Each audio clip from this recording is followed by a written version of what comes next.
Hello everyone and welcome to our World, Our Future seminar.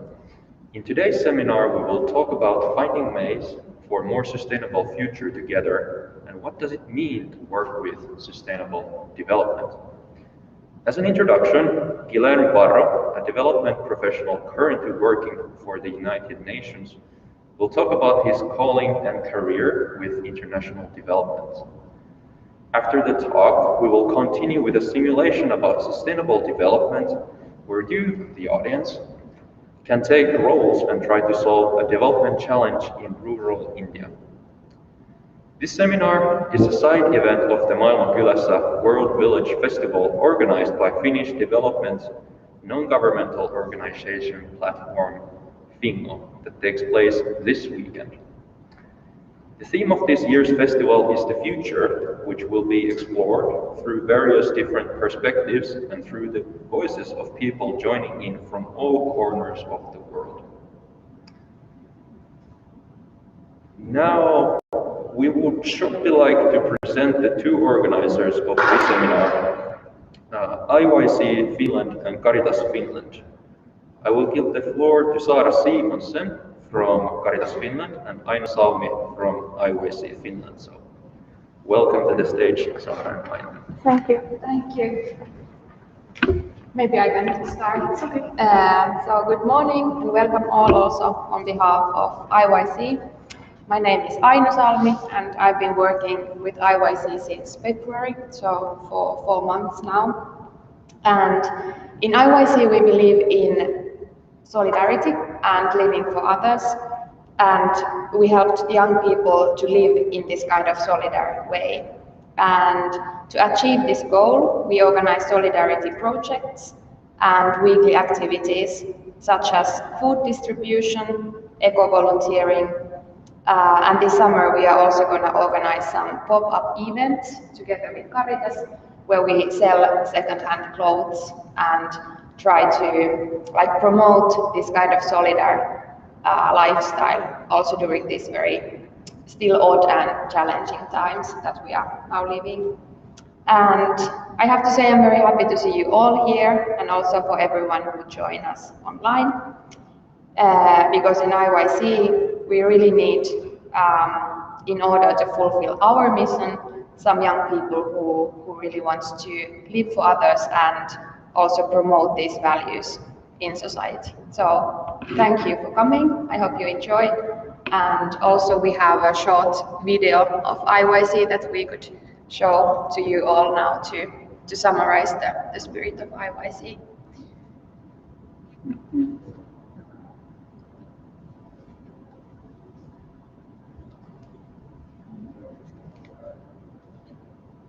Yeah, we actually have Santi from our government who is very happily, I don't know happily, but generously helping us today to organize this. Good.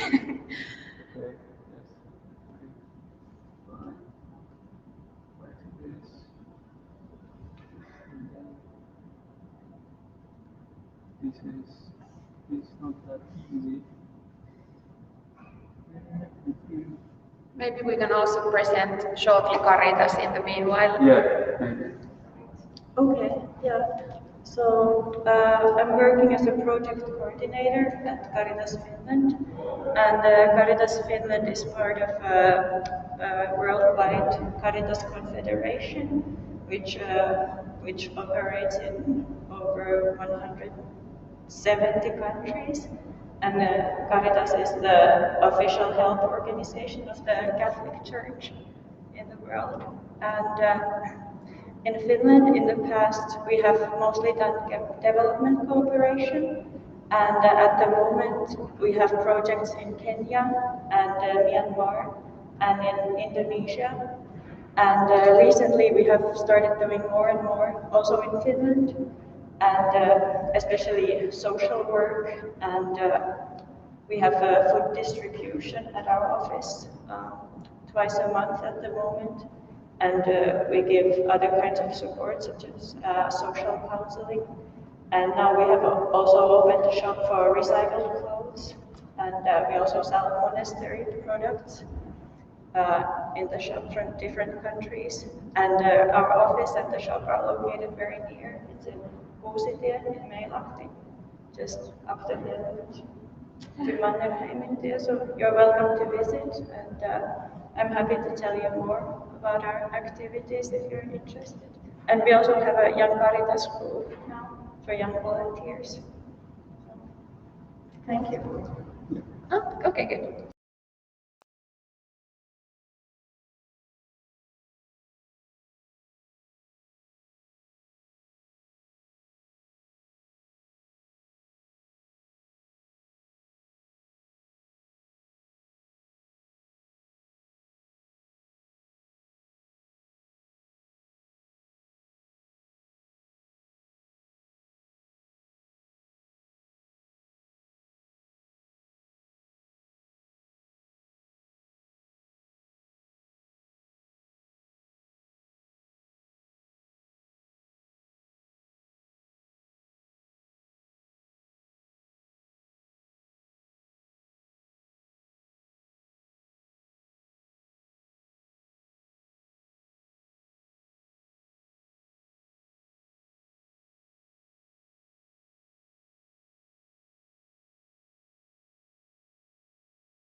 With a little icebreaker before giving the floor to our first speaker. So we would like you, the audience, to discuss with the person sitting next to you the following question.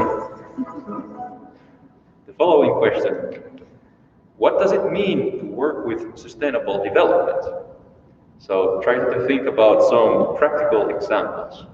I will give you a moment to discuss, so please go ahead. What does work mean?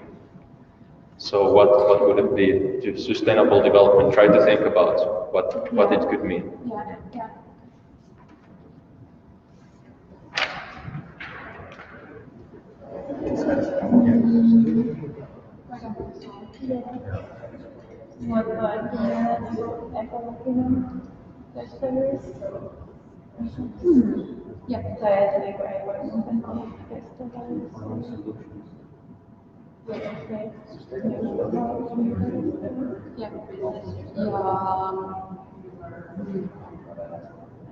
Ja, ja.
Guilherme Varro, who is a development professional originally from Sao Paulo, Brazil. Guilherme was first working in the private sector before he came to Finland to study international development at the University of Helsinki. And then after his studies, moving on to United Nations. So without further ado, let's welcome Guilherme. Hello, everyone. Can you hear me? Yes. I'm receiving some feedback, so Yeah. Just a moment. that's fine. We're trying to move you to our screen so that we can also see you.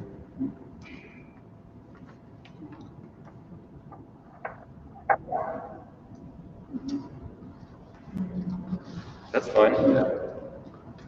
Is it Very good. Good.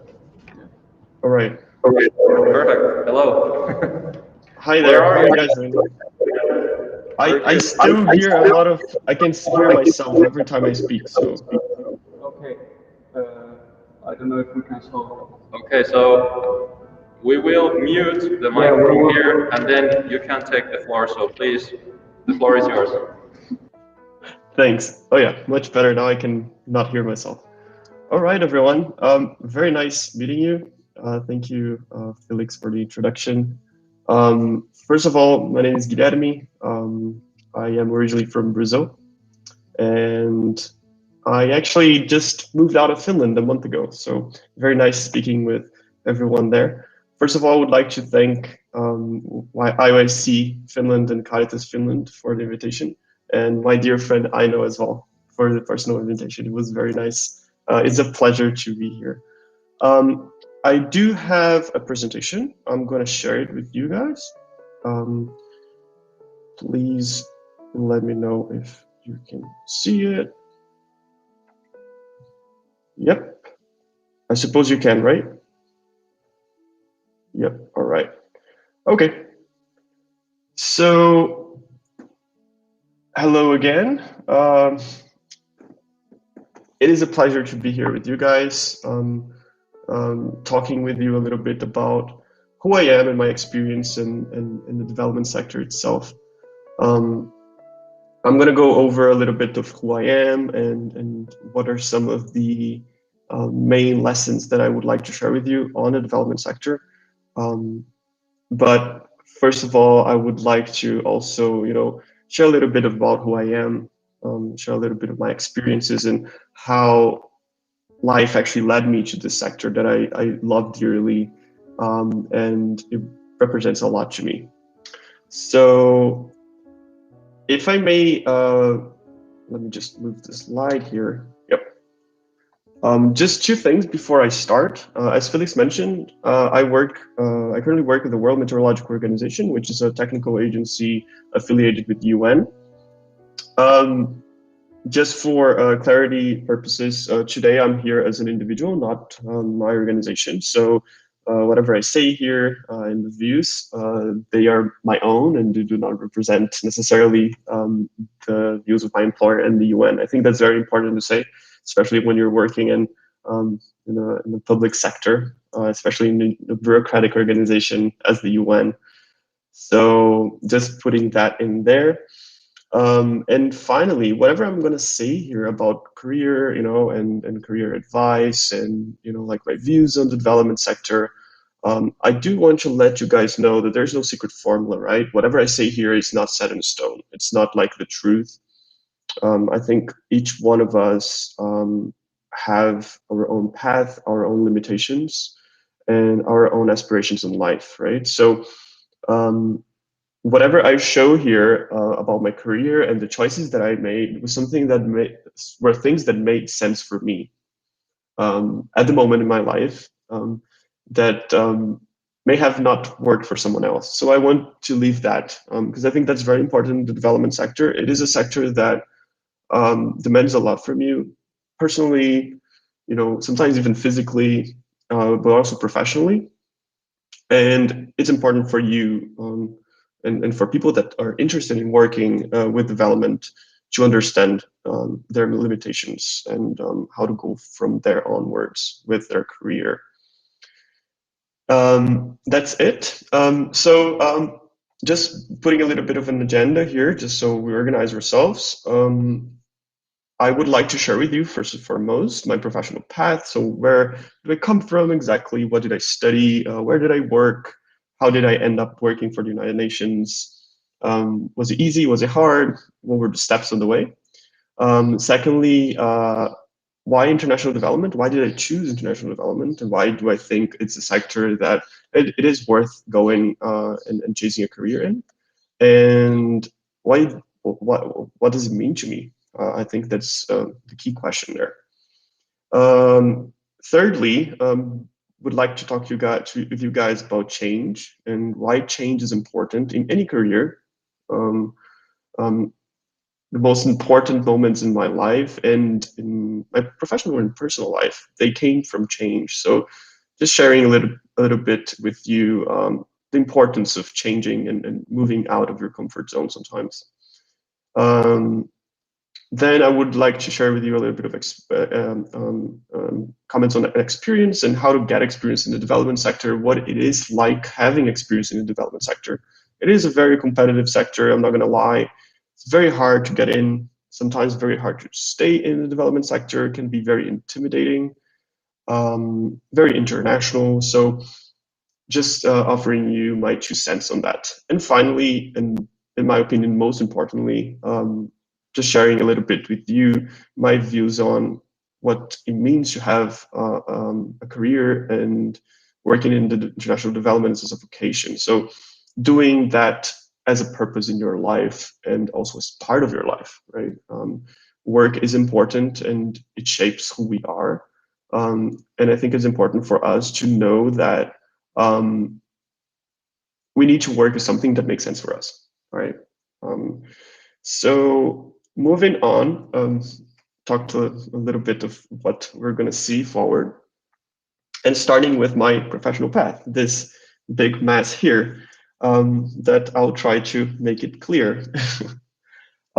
So I have a little bit over 10 years of experience now.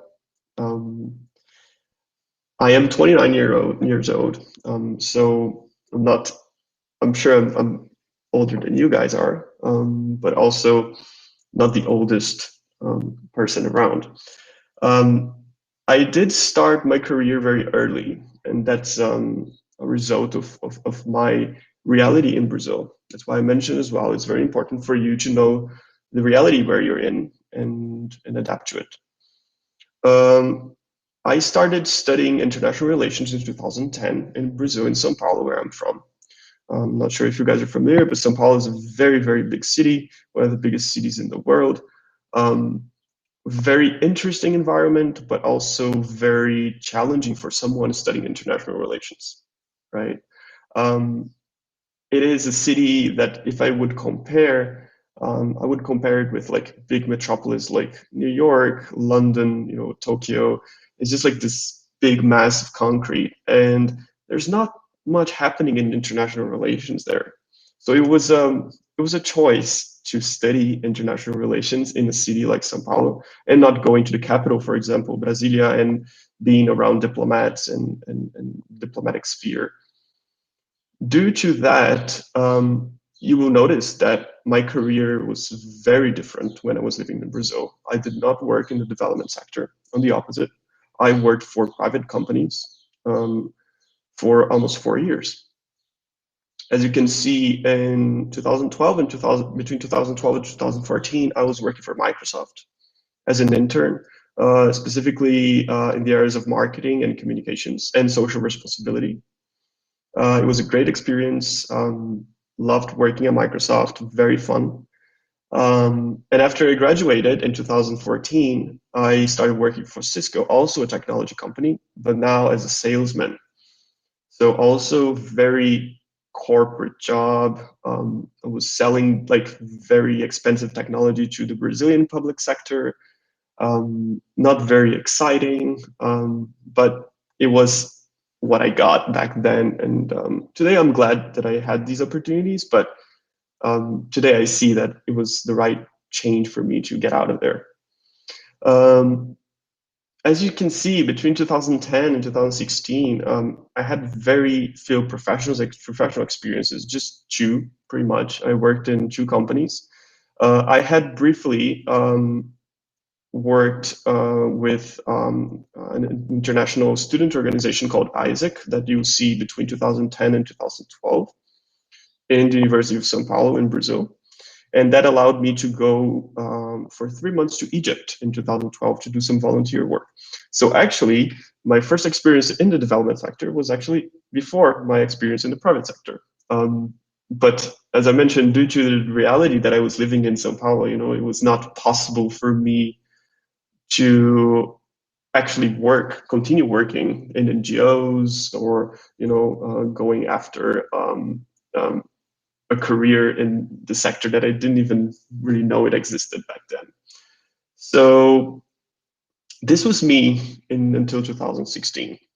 From 2016 onwards, there was a huge change in my life.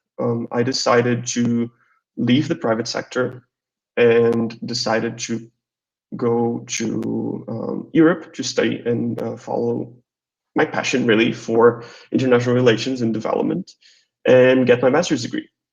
And that's how I ended up in Helsinki. I was accepted as a master's student in the University of Helsinki in 2016. And that's where I graduated later on.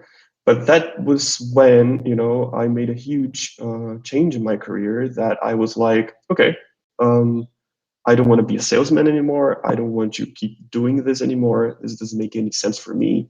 I was not happy with how I was seeing my life going forward. So I was like, I need to change. I need to do something. And the masters were kind of like the first stepstone for me. I did not know what the development sector was back then. I didn't know much about development. So it was an opportunity for me to study, to get theoretical experience before I started working in the sector itself. So you see, between 2016 and the middle of 2017, I was just studying. Just getting really into my master's.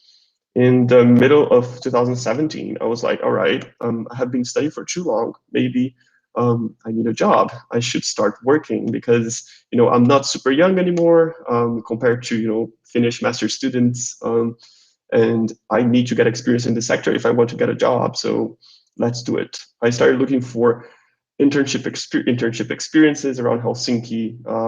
I did get one in Arkoi. I don't know if you guys have heard it. It's a great organization. They work with peace education. I was working there for around 7 or 8 months as an intern. And it was really my first experience in the development sector, working with NGOs, and just learning how it is to work in a different environment, completely different from what I had in like a huge enterprise like Microsoft. It was very interesting as well to be back as being an intern after so many years working. It feels like I started from zero, and sometimes I say like I kind of did start from zero again, but it was important and it was a very relevant experience for me. After 7 months there in Arkoi, I decided to even change a little bit more and go have some field experience. Field experience in the development sector, if you guys are gonna work there, you're gonna hear this word a lot. It means going out of Europe in a way, or going, into the field, into like developing countries, going to do some volunteer work, in places where emergencies are happening and things like that. And I was like, I do need to get experience on the field. It's very important in the sector. I need to get this experience. And I decided to just start looking for, things around the refugee crisis that was going on in Europe. It's still going on in Europe since 2015, I suppose. And I started, just looking for organizations in Greece that were looking for, like interns or people that could work or do some volunteer work. I did find an organization in 2018, the Starfish Foundation on Lesbos. And I just moved to Greece and was working there as a volunteer. So I was not actually getting paid for it. I stayed there for 6 months. The only support that I had was from the University of Helsinki that offered me Erasmus traineeship, but that was like 400 euros per month. So yeah, quite a challenging period there, but incredible experience. I had the opportunity to see on the ground how it is like to work in the humanitarian sector. I had the opportunity to see like Moria, the refugee camp on Lesbos, from the inside, see the reality and the struggle of thousands and thousands of people, and also had the opportunity to develop some projects to try to like support their lives, and make whatever change we could in that situation. I stayed there for 6 months, and then I left Lesbos. It was a very intense experience, but very rewarding. And after that, after 6 months, I started applying to UN jobs, and I was like, all right, I want to work for the United Nations. I think I was not very sure back then, but I really want to get experience in the UN. So how am I going to do that? I think I already have some experience in the development sector for me to get my first step in. So I'll just start applying. And that's what I did. I started applying for internships again. So 3 internships in a row since moving to Finland. And I finally got one in just 1 month after I came back from Greece, actually, in the International Fund for Agricultural Development that's based in Rome, in Italy. And I got an internship position there with the Gender and Social Inclusion team. And that's where I worked for the following 6 months. And then you're going to see that there's a kind of a pattern here for me since I started working in the sector, is that everything's so temporary, right? So everything was 6 months and 6 months and 6 months, because that's really the reality of the sector for someone that's beginning, they're starting their career. In the private sector, this would have been very bad, like, oh, you just take 6 months there, how come?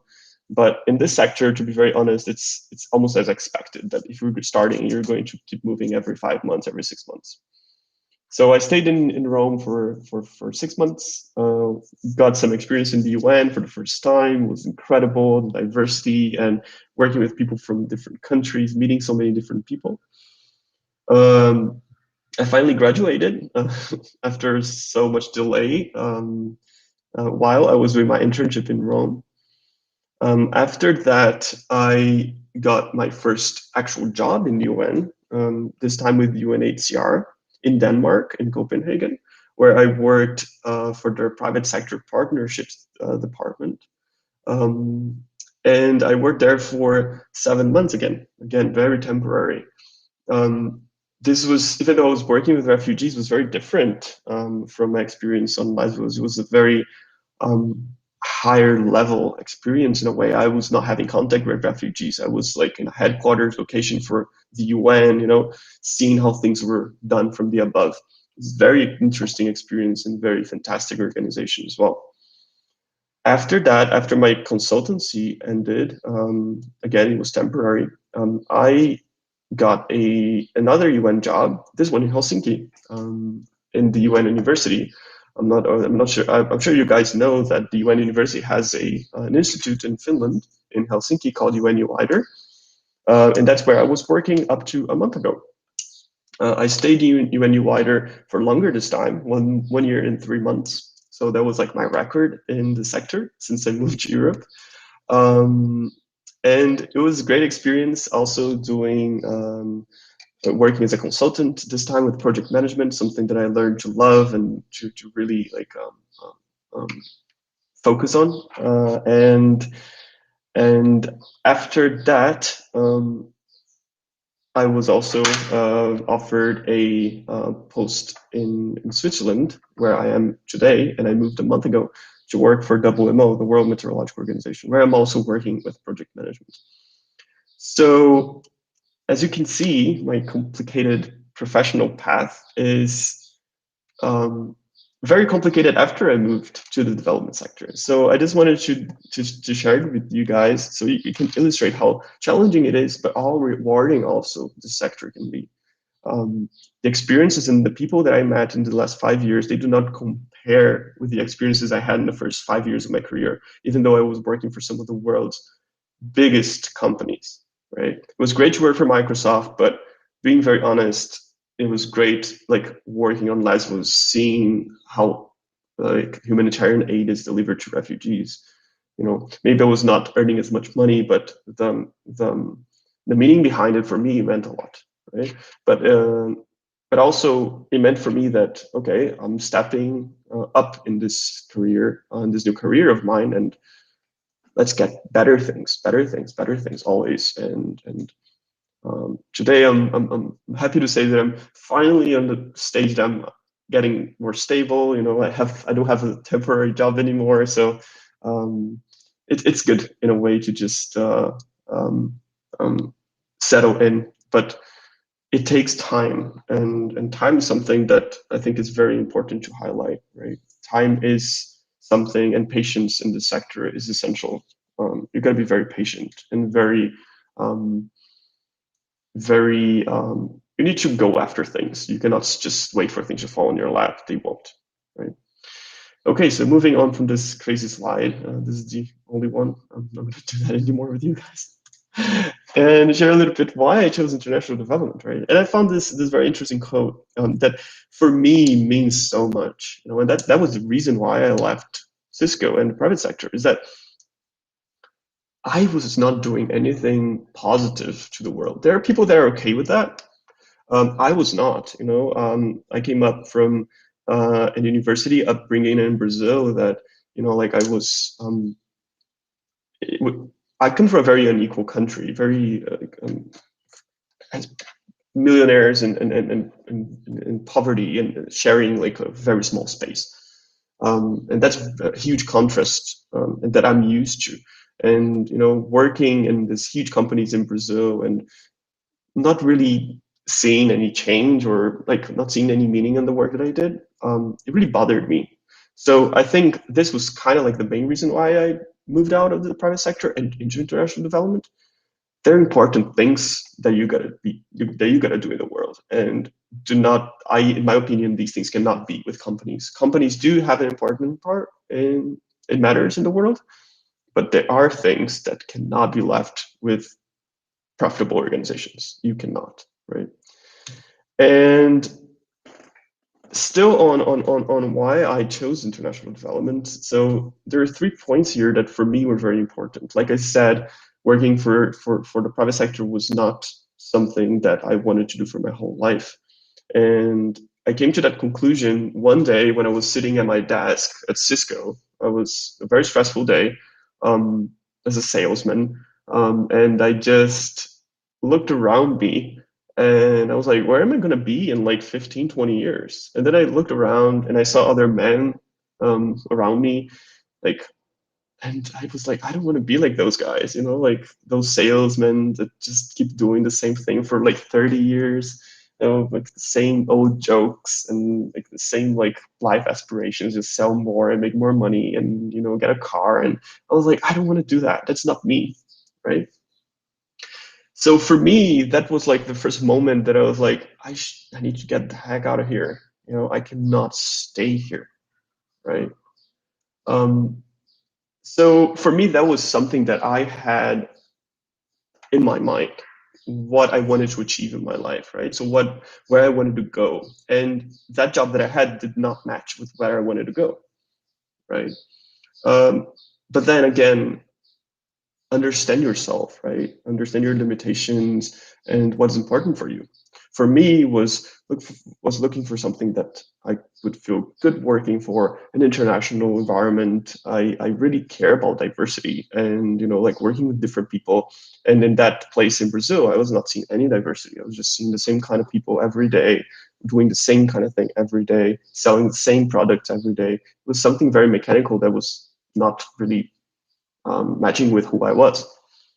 So do know yourself, right? There's no universal answer about these things. Where are you going to see yourself in 5, 10 years? It's very hard. And I honestly hate when these questions comes in interviews because I think it's ridiculous nowadays that people ask these things. Especially like with Corona happened, we didn't know Corona was going to happen 1 year ago. How do you want me to know what's going to happen 5 years ago? Have 5 years in 5 years.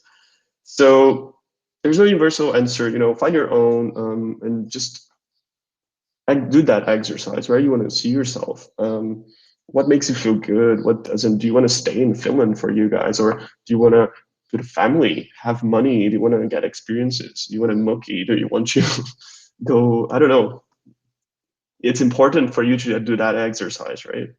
You want to have a stable life. Do you want to stay in one place for the rest of your life, or do you want to keep moving? I have been living in 4 different countries the last 5 years. It is exhausting. It's not for everyone. I have friends of mine that tell me like I cannot do what you do. But each person, you need to find your own essence in a way. And for me, it was in this sector offered me what I was looking for. Another point, like I mentioned, diversity for me is the best point in the sector, and that's why I keep working here, meeting different people from different nationalities, and you need to let yourself be embraced by this diversity. If you just stay working in, like a small organization for the rest of your life, you're not going to see much diversity, right? But if you involve yourself with like interesting projects and you go do some volunteer work, in a developing country or in a different country, you're going to see people, you're going to hear different perspectives of the world. Working for the UN, I think this is like one of my favorite parts, just going for lunch not before COVID, of course, and just talking with someone from Zambia, and then someone else from Mexico, and then someone else from, Pakistan, and just hearing what their lives are about and how did they end up working in the same place that you're working.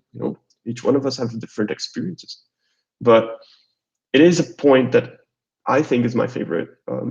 You end up learning so much, like you end up joining conversations with people that have crazy experiences in the craziest countries you could ever imagine. And after a while, you're going to be that person, right? And for me, that is priceless. It's amazing. I love it. Finally, why international development for me? It makes me happy. It makes me feel that I'm doing something good, right? And I think that's essential in any career of success, right?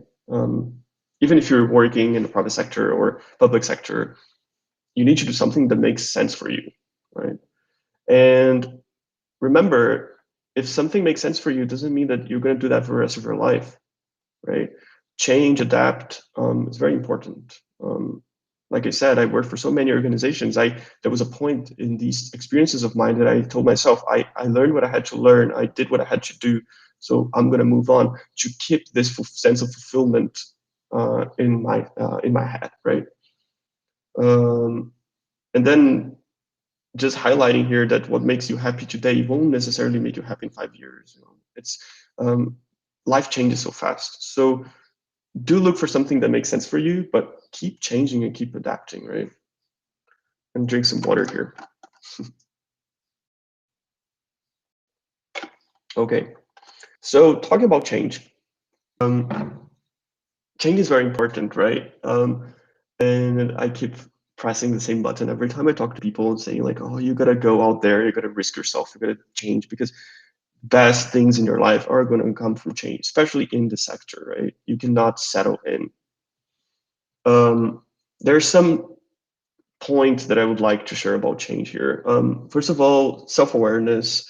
Nobody knows you like you do, right? Don't change just for the sake of changing. Know yourself. Know when it's time for you to move, right? And know when it's time for you to look for other experiences, right? There was a point after so much moving, when I moved back to Finland to work with the UN University, that I told myself, I'm tired of moving so much, I'm gonna settle here. And I put a limit to myself, I'm gonna say, let's say here at least 1 year this time. All my previous experiences were like 6 months. So it is a process. So have that in your mind. Know yourself. Put limits to yourself. Take risks, but do not be irresponsible, please. I am a very conservative person in a way. Conservative enough, not in a way like being conservative, but like in risk-wise. I don't like taking much risk, but the best things in my life came from taking risks. So you can take a risk if you have a safety net behind you, right? When I moved to Europe, I had a financial support that I built myself working for 4 years that allowed me to live in Finland for 1 year. And I don't know if you guys know it, but for a Brazilian to come to Europe and spend money in euros, it's very expensive. So it was a lot of planning from my part, because if I didn't do that, I wouldn't be able to come to Finland and study. Of course, afterwards I started working and I could, handle better my finances. But in the beginning, I had to create a safety net for myself. You need to be stable and make sure that you have what it needs for you to take that risk. Don't be completely irresponsible and go move to, a country without even having a job or just out of the blue, minimize your risks, but do take them. It's very important. When change comes, really embrace it and learn from it. The best experiences are from change, like I said 1,000 times already. Working with different people and just seeing different things, like working on Lesbos for me was so magical, just to see the humanitarian sector, like people working for the good of others. And if I hadn't, just decided to go there and completely change, like my studies and delayed my studies, I wouldn't have had that, right? So learn from it and make it the best out of you can from it. And finally, adapt, right? Adapt to your situation. Adaptation is very good. I had a professor in a university in Brazil that he always said, like, be a social chameleon, like, chameleon, that lizard that changes the color.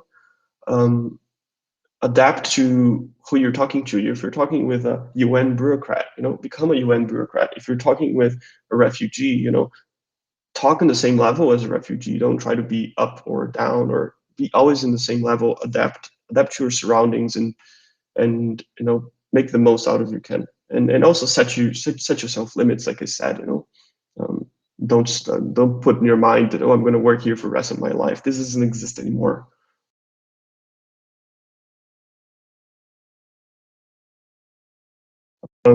Generation, sorry. Moving on, talking about experience.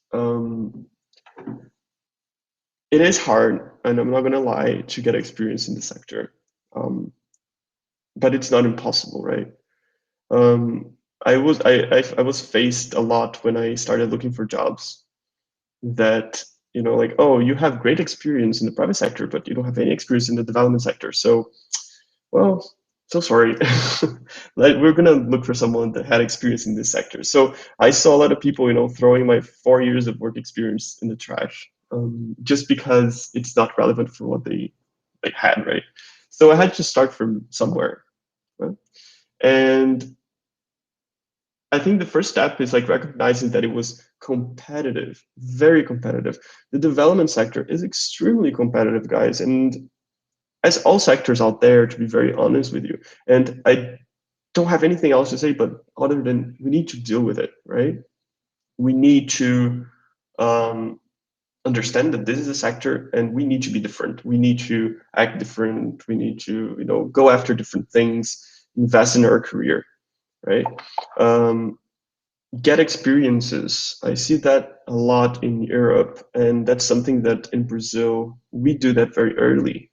We get experiences while we are doing our bachelor's, right? We go for internships, and we want to have experiences. Don't wait until you're graduated from your master's to go for your first job. Please don't do that. You're gonna be older already. Start looking now and get experiences. Volunteer. Anything counts, really. It is a very competitive world. This sector, there are very, very qualified people that have worked many, many years. People, very influential people. It is a very political sector as well. A lot of political maneuvers around. You're going to see people that not necessarily deserve to be there, but are there because they have political power. So you need to be different. You need to be unique in a way, right? And do that. Get your international internships. Go on Erasmus traineeships. Use everything the university can offer you.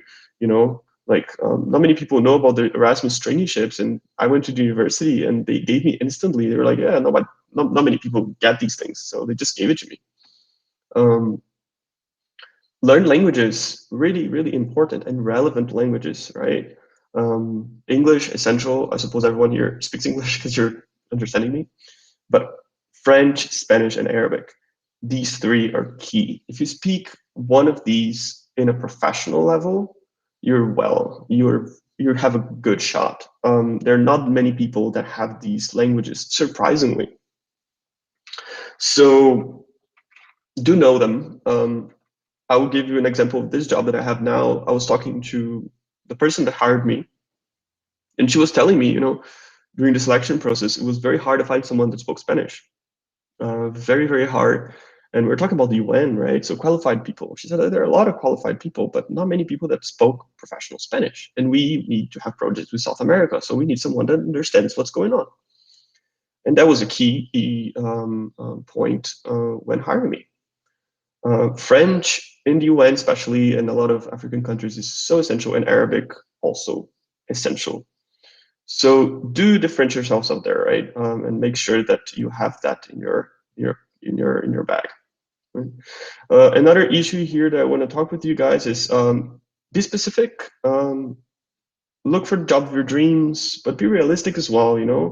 Don't think, okay, wow, great, I'm gonna work for the development sector. I'm gonna apply to a UN job. You can try, but it is very hard. It is very hard. You're competing with people out there that have many, many years of experience. Start slow, start low, get experiences slowly, and you're going to notice at one time you say, well, I think I have enough experience. I can go, try that UN job, or that foreign ministry job, or something like that. It's better to have a job in a small organization than not having a job at all. Have that in your mind, right? I know many people just say, oh, I just want a job in UN, want a job in UN. All right, okay, but what kind of experience you have? Oh, nothing. It's like, well, you need to have some experience before, There are people that manage to get their first job in UN. It's not impossible, but out of like 3 years, last 3 years that I've been working in UN, it's not very common. Most people have very good experiences, right? Next, vocation. My last point, and then I'll get some water and then let you guys ask some questions if you have some. Why is it important for me to work in this sector? It makes sense, right? It needs to make sense. It needs to be something that is aligned with your values. And I think that is the key here, right? When looking for your dream job and something that you want to do for the rest of your life, you need, first of all, to give yourself time, gain experiences, like I said, commit mistakes and learn, right? Start early. So in 20 years time, you know already that you are a good professional, that you have handled different situations. And you're going to be, number one, a very good professional. And number two, you're going to know yourself, right? And that's key in knowing where you want to go when you know yourself. Be a specialist. That's super important, right? The sector is already very generalistic. Development itself is very generalistic. Studying it in Helsinki during my master's, I remember, like, wow, this is very general. Like, you have so many theories, and be very specific. If I have one actual suggestion to you guys, focus on one thing. I chose to focus on project management, for example, implementation of projects. Some people prefer, going towards communications and doing something else. Really balance that and calibrate that according to what you like doing. If you're a lawyer, like, focus on the legal side, of development.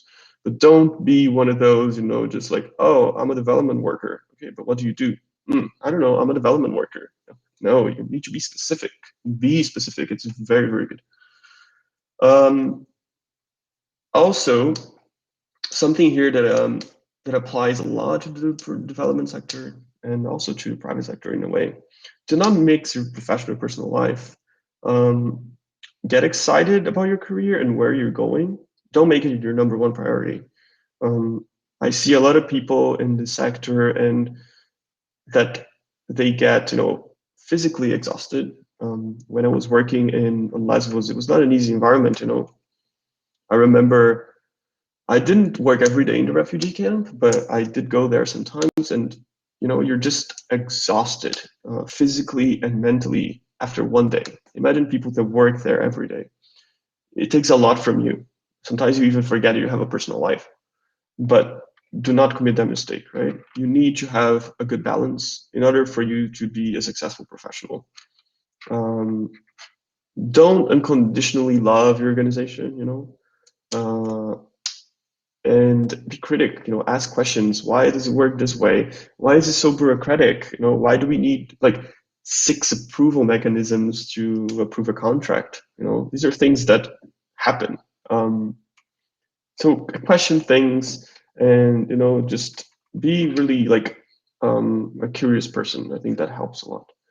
And finally, the last point that I'm going to make in this presentation, and if you can take one point out of it, take this one. You can throw everything else away if you want to, but success, what is success? Don't measure your success by what other people do and by what other people achieve.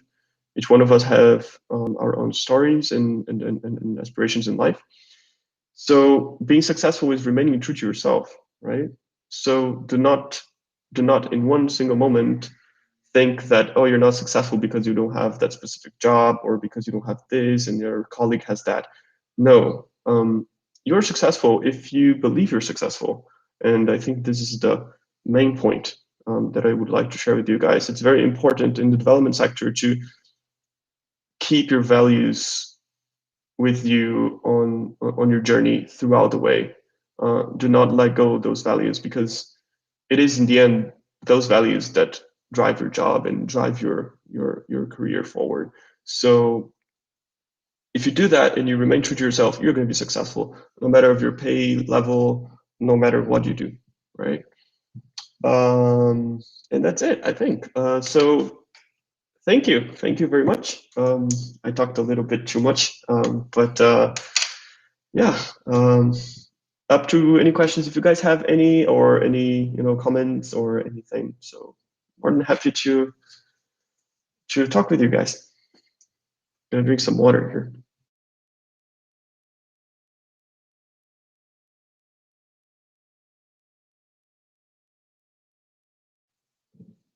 You're muted. I cannot hear. Yes, thank you very much, Guilherme. It was a very interesting presentation, so thank you for that.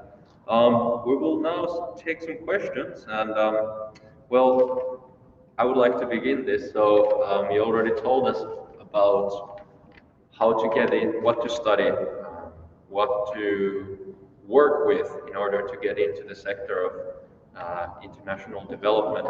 So if someone from the audience, for example, would like to engage in this sector, what would your top 3 tips be to you ought to study this, or you ought to work with this in order to get into this sector of international development?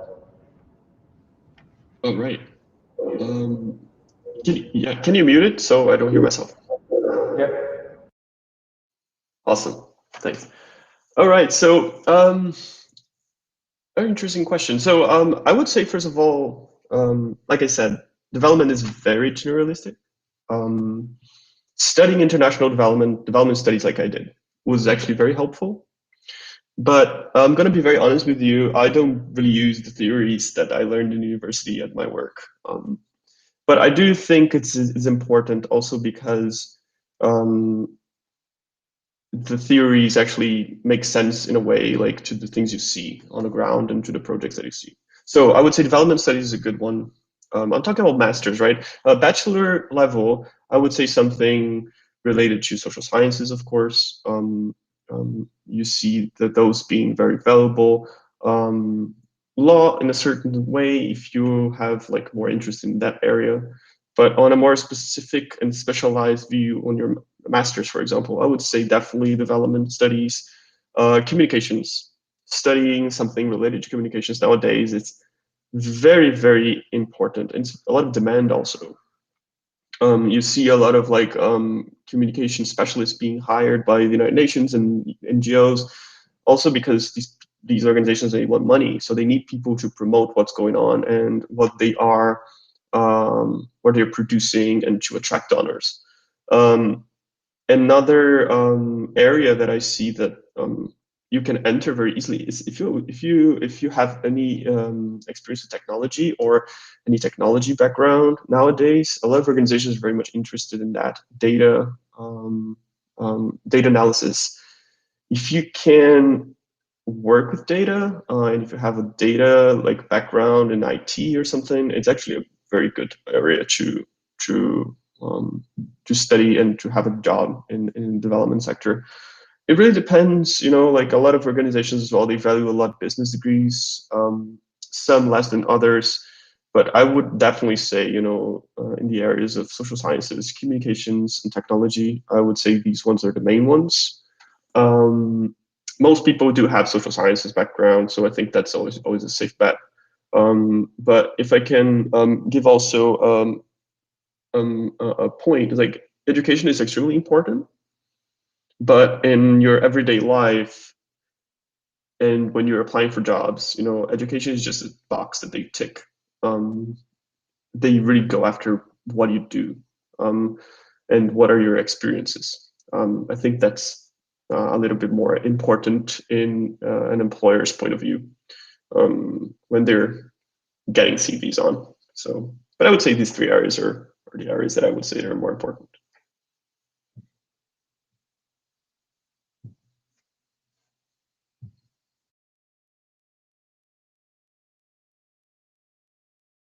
Yeah. Thank you. So now, for the audience, does anyone have a question for Guilherme? I know. Well, at least you said shortly that you were working with a small NGO with refugees in Lesbos, and then also with United Nations and UNHCR in Denmark. So if you can tell in practicality what kind of things you did, how it's different to be with this small NGO where the refugees are comparing to, I mean, if you work with United Nations, do you even remember what you are working with? Is it inspirational or is it just like putting papers or like, what did you do actually? That's my question. Yeah, it's very interesting. It is different, definitely, completely different in a way. But they're both very valid experiences, in my opinion. So on Lesbos, I was working with an NGO that had maybe 3-4 employees, very, very small. We would receive calls from, the Greek police saying, hey, we need sandwiches, we need clothes, we need blankets, can you bring it? And then we had to organize everything, get a car and go and deliver it. In UNHCR, I did a completely different work. Even though I was working with refugees, I was like actually writing reports on private companies that would like to donate sometimes millions of dollars to UNHCR. And we were the ones actually vetting, okay, can we receive money from this kind of industry? Can we receive money from this millionaire or this billionaire? Just doing like some background check and making sure that the organization wouldn't get bad money in a way. You do have a difference. You see a difference in your everyday work, of course, and when you are on the field, you see that, and you kind of breathe the humanitarian environment around you. It is very demanding physically and psychologically. It was not easy. It was not an easy experience, even though it was like a Greek island and things like that, it takes a lot from you. You're always very stressed. It's always very, sometimes I would receive calls at 11 p.m. from my boss because things happened. In the UN, no, it's more of like a regular job. You go to the office and you kind of like do the paperwork that you need to do. Both are extremely important. The work of the UN, in my opinion, the UN can be criticized by many things. But I think they do have a reach that no other organization in the world has. And small organizations, they are essential to the provision of basic goods for the refugees themselves. And if it wasn't for local organizations on Lesbos, for example, the refugees wouldn't get anything. So I think they both really play a very important part. UN, I think, more on like an institutional level, making sure that people understand, in case of refugees, what is a refugee, and they have a very special responsibility in making sure people understand that, get all the prejudices away of what a refugee is and what is working with a refugee. And on the local level, you're more like, let's make sure the refugees have something to eat. So both have their values. Their reach is completely different. The UN receives so much money and they reach millions and billions of people. And the local NGO, sometimes very small, but they impact the life of very, very few people. But you see that happening. As a professional, I think it does bring more fulfillment to see these things happening when you deliver a blanket and you see that they are using a blanket than working in the UN. But it is impressive sometimes as well. I'm not gonna lie, when you're in the UN and then you see there's like huge deals, and these huge refugee camps being built by the UNHCR, for example, and like 100,000 people are being sheltered. because of a donation that just went through your desk. When you said, okay, that's okay, you can go ahead. So very different levels of comparison, but both equally important. I enjoyed working for both. Personally, as a professional, I prefer working for bigger organizations. So working for the UN for me makes more sense. I'm a more structured person. I prefer having a backbone behind me, with support and services. Working in NGOs can be very challenging sometimes, very unpredictable. But some people find their true meaning in there. So really depends on the person. But both are great.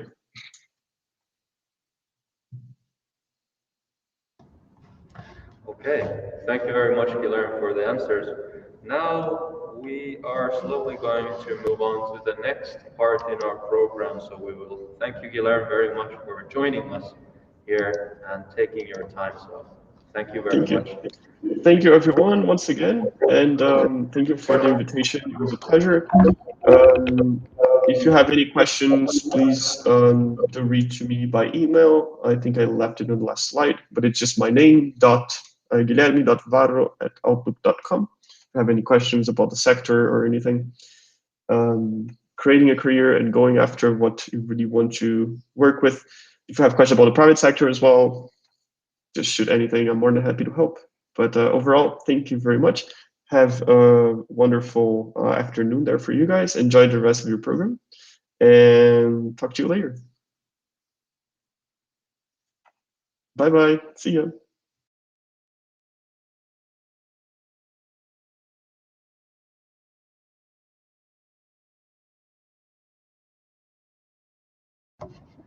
All right, so now we will have a short coffee break before the interactive session. At this point, I want to thank you all who have been following this event online. The interactive part can unfortunately not be joined online, but I thank you all for coming and joining this event. Have a nice end of the weekend, and remember to follow the rest of the World Village Festival online. Thank you very much. And now we will move on to the coffee.